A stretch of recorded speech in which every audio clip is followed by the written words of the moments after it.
ओम नमो भगवते वासुदेवाय नमः।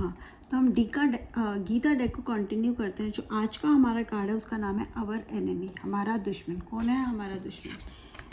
सो ये जो दोहा लिया गया है वो लिया गया चैप्टर 3, दैट इज़ दोहा जो है वर्स 36 to 37, दो श्लोक को मिक्स करके हमें समझाया गया है। तो ये क्या बोलते हैं कार्ड, हम क्या बोल कह रहे हैं, दोहा ये बोल कह रहे हैं, श्लोक ये बोल कह रहे हैं। बेसिकली श्लोक हम कहेंगे अर्जुन आस्क्ड, अर्जुन पूछ रहे हैं किससे? श्री कृष्णा से। By what is impelled to sinful acts even unwillingly as if engaged. क्या इम्पेल करता है हमें उन कामों को करने के लिए जो कि शायद हमें पता है गलत है। अभी हम इसे समझेंगे। By force, as if engaged by force, शायद कोई ऐसा कौन सी शक्ति है जो उसे इस तरफ धकेल देती है जिसमें वो गलत काम करने लेता है। Krishna replied it is lust alone, सिर्फ और सिर्फ क्या है वो? लस्ट है। Which springs from contact with the mode of passion and is then transform to anger. जो लस्ट है वो किससे, जब लस्ट कांटेक्ट में आती है और जब हमारे कितने फुलफिल हो जाते हैं डिज़ायर्स, तो वो ग्रीड में बदल जाता है। और ये ग्रीड किस में बदल जाती है? एंगर में बदल जाती है। It is the mighty all devouring source of sin and the true enemy of this world. और हमारी इस दुनिया का सबसे बड़ा दुश्मन, हमारा दुश्मन, इस दुनिया का दुश्मन, ये तीन ही हैं। वो क्या है? Lust, greed and anger. ये बेसिकली क्या है? पूरे में अर्जुन श्री कृष्णा से बोलते हैं कि वो समझते हैं, ठीक है, वो एक divine mode, divine life, divine path पे चलना चाहते हैं, उस तरह की लाइफ जीना चाहते हैं और उनको अंदर से है कि वो वैसी ही ज़िंदगी जिए। लेकिन उनको मुश्किल क्यों लगता है? जब भी वो कोशिश करते हैं क्यों वो भटक जाते हैं और उनको ऐसे लगता है कि सोचना तो बहुत आसान है, करना बहुत मुश्किल है। ऐसा क्यों है? जबकि हर इंसान को पता है, जब वो देखते हैं लोगों को, ठीक है, कुछ गलत करते हुए, वो ये भी जानते हैं कि हर एक इंसान को इस बात का पता है कि जो वो कर रहा है वो सही है या गलत है। क्योंकि सही गलत में फ़र्क वो कर पा रहा है, फिर वो सही छोड़ के गलत की तरफ क्यों जा रहा है? क्यों वो रॉबरी कर रहा है? क्यों वो चोरी कर रहा है? क्यों वो किसी को मार रहा है? क्यों वो किसी के साथ गलत कर रहा है, गलत व्यवहार कर रहा है, गलत काम कर रहा है? ऐसा क्या है? क्यों वो डिवाइन पाथ पे नहीं चल सकता? क्यों वो एक सही रास्ते पे नहीं चल सकता? क्यों वो कनेक्शन अपना भगवान से तोड़ देता है? क्यों वो कनेक्शन अपने आप को भगवान से दूर ले जाता है? अपने आप को सही से क्यों दूर ले जाता है? ऐसा नहीं है, करने वाले को पता नहीं है। करने वाले में इतनी समझ है, इतना उसका कॉन्शियस लेवल है कि उसको वो डिफरेंस कर सकता है, ठीक है। बट फिर भी जानने के बाद भी क्यों इंसान फोर्स क्यों होता है करना? वो अगर कुछ लोग तो ऐसे भी होते हैं जो शायद सही करना चाहते हैं बट सही नहीं कर पाते। ऐसा कौन सा फोर्स है, ऐसी कौन सी ताकत है भगवान से भी ऊपर जो उनको इस रास्ते पर लेके जाती है?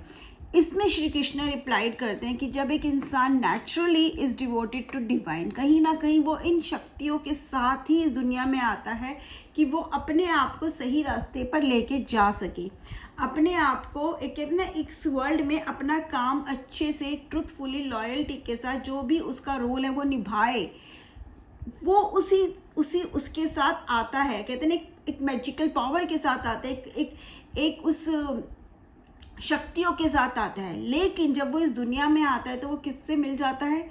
इस मटेरियल वर्ल्ड से उसकी जान पहचान होती है, उसको नए लोग मिल जाते हैं। किस रूप में? मटेरियल वर्ल्ड में, ठीक है। तो वो इनकी तरफ अट्रैक्ट होता है। मटेरियल वर्ल्ड, जो भी चीज़ आप पैसों से खरीद सकते हो, जो आपको मोमेंट्री एंजॉयमेंट देता है, एक थोड़े पल की खुशी देता है, जब वो इससे मिलता है वो उससे अट्रैक्ट होता है और फिर वो इन चीज़ों में पड़ जाता है। पैसा, रोटी, कपड़ा, मकान, ठीक है। तो वो अपनी ज़रूरतों को पूरी करने लगता है क्योंकि वो ये समझ जाता है कि इस दुनिया में अगर मुझे रहता है तो ज़रूरतें मुझे पूरी करनी पड़ेगी। उन ज़रूरतों को पूरी करते हुए कुछ लोग अपना एक बैलेंस बना के रखते हैं, लेकिन डिवाइन पाथ को अपने सही कहते हैं उसको नहीं छोड़ते। लेकिन मैक्सिमम लोग कहीं ना कहीं उसमें खो जाते हैं, भूल जाते हैं। फिर श्री कृष्ण कहते हैं ये जो मटेरियल वर्ल्ड है, ठीक है, ये क्या है? काम है। अब अगर हम वेदों में देखेंगे वहाँ पे काम को एक दुश्मन बताया गया है हमारे लिए। काम का यहाँ पे सिर्फ फिजिकल रिलेशन से मतलब नहीं है। काम का मतलब वो एक हर चीज़ जो आपका पतन करती है, जो आपको कहीं ना कहीं एक आपको एक स्टेटस, जो आपको एक डिवाइन स्टेटस है या आपको एक ह्यूमन स्टेटस भी है जो सही एक आप काम करने के लिए उससे नीचे ले आती है, दैट इज़ काम। अब जब इंसान इस अपनी नेसेसिटीज़, पहले वो शुरू किस चीज़ से करता है, अपनी ज़रूरतें पूरी करने के लिए, ठीक है, उसकी ज़रूरतें पूरी हो जाती है, फिर क्या होता है, उसका लालच बढ़ जाता है और ये काम वहीं पर एक्टिव हो जाता है और ये बहुत पावरफुल होता है, ठीक है। ये इतना पावरफुल होता है कि इंसान सही रास्ता छोड़ के गलत रास्ते पर चल पड़ता है, इतना पावरफुल होता है। उस टाइम पर जो चूज़ कर लेता है, अपनी विल पावर यूज़ कर लेता है, वो संभल जाता है। लेकिन मैक्सिमम लोग काम के उसमें आ जाते हैं, काम के चुंगल में बोल सकते हो, उसके बहकावे में आ जाते हैं और फिर वो क्या होता है, इन ज़रूरतों को पूरा करते करते वो लालच में चला जाता है। और जब उस लालच को वो पूरा नहीं कर पाता, उस लालच, क्योंकि लालच तो कभी पूरा हो ही नहीं सकता, लालच को तो आप कभी कह ही नहीं सकते कि हाँ अब बस मेरा मन भर गया, क्योंकि वो लालच है, ठीक है, और लालच का कोई एंड नहीं होता। तो फिर क्या होता है, उसमें फ्रस्ट्रेशन, गुस्सा बढ़ने लगता है और फिर वो हर वो काम गलत करने लगता है जिससे उसको एक डिवाइन पाथ बचा रहा था, जिसको एक भगवान बचा सकता था, जिसको वो खुद बचा सकता था। लेकिन ऐसा नहीं है, उसे पता नहीं है, लेकिन वो उसको ऐसा लगता है कि वो सब कुछ सही कर रहा है। क्यों? क्योंकि वो उस चुंगल में है। किसके चुंगल में है? अपने ही लालच के एक पिंजरे में कैद हो जाता है। तो इसी वजह से अब यहाँ पे बोलते हैं ना, जैसे अर्जुन ने बोला, क्या हमें फोर्स करता है, क्या इम्पेल मतलब हमें पुश क्या करता है कि हम ऐसे कामों में इन्वॉल्व हो सकते हैं, या एक इंसान ऐसे कामों में लग जाता है, वो गलतियां ही क्यों करता है। तब कृष्णा ने बताया, it is lust alone. Lust मतलब लालच। जब आप अपनी ज़रूरतों के लिए कर रहे हो तो वो आपका काम होता है, लेकिन जब ज़रूरत पूरी होने के बाद आपका लालच बढ़ता है तो वो लस्ट बन जाता है। और लस्ट क्या होता है? From contact with mode of passion. और जब ये पैशन के साथ मिलता है, लस्ट जब पैशन के साथ मिलता है तो ये किसमें हो जाता है? पैशन यहाँ पे एंगर को बोला, ग्रीड को बोला गया है, तो वो एंगर में बदल जाता है और ये बहुत स्ट्रॉन्ग होता है। इट इज़ द माइटी, बहुत पावरफुल होता है, ठीक है। और अगर बात करें तो कभी कभी ये इतना पावरफुल हो जाए कि उसके सामने कितना मर्जी आप अच्छी बातें बोलो, कितना मर्जी उसे समझाने की कोशिश करो, वो इंसान, और ये सब हम देखते भी हैं रोज़ की ज़िंदगी में, हमने देखा, हम ऐसी चीज़ें पढ़ते रहते हैं, हमें पता है कितना पावरफुल है। कहीं ना कहीं हम भी इसकी कहीं ना कहीं गिरफ्त में रहते ही हैं, ठीक है। और फिर वो हर तरह का सिन करता है, ऑल डिवोरिंग सोर्स, वो हर तरह का सिन करता है।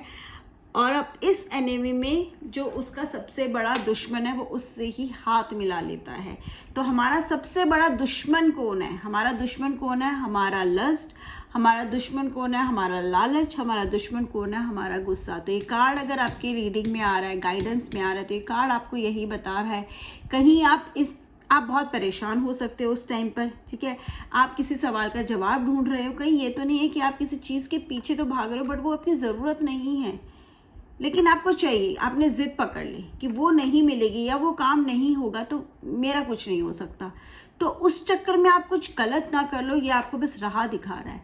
आपको जो अपना पैशन पूरा करना है या जहाँ पहुँचना है पहुँचो, बट गलत रास्ते पे ना चलकर सही रास्ते पे चलकर, लालच ना कर उसको एक सही रास्ता देकर, क्योंकि हो सकता है आपको बहुत अच्छे लेवल पर बहुत अच्छी चीज़, बहुत एक अच्छी स्टेबिलिटी आ जाए, बट आप ये भी तो कर सकते हो, उसके साथ साथ आप लोगों की ज़िंदगी भी तो बदल सकते हो या उसको किसी अच्छे कार्य में भी लगा सकते हो।